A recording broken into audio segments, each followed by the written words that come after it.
रहल बा धरती अंबर भगतन के जयकारी।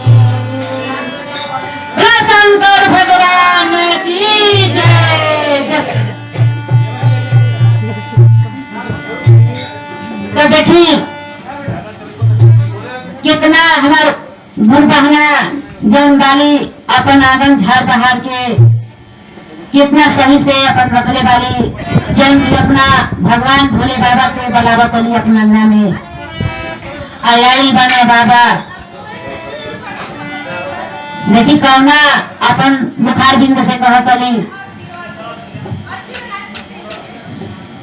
अरे झाड़ी बहारी के आसन लगानी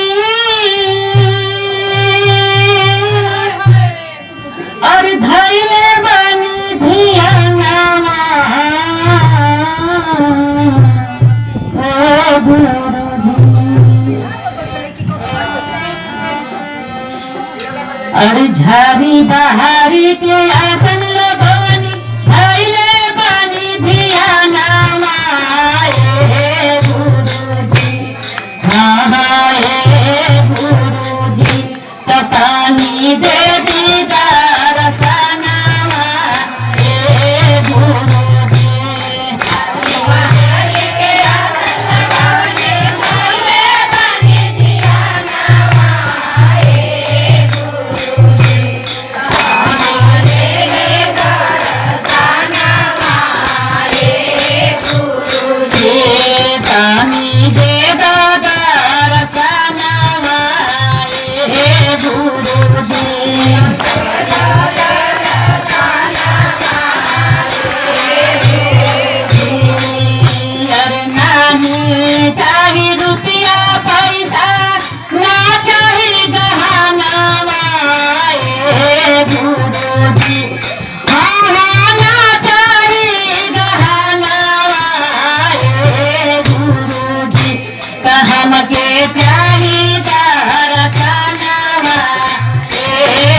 वीडियो को लाइक और चैनल को सब्सक्राइब करना ना भूले और कमेंट में हर हर महादेव जरूर लिखे।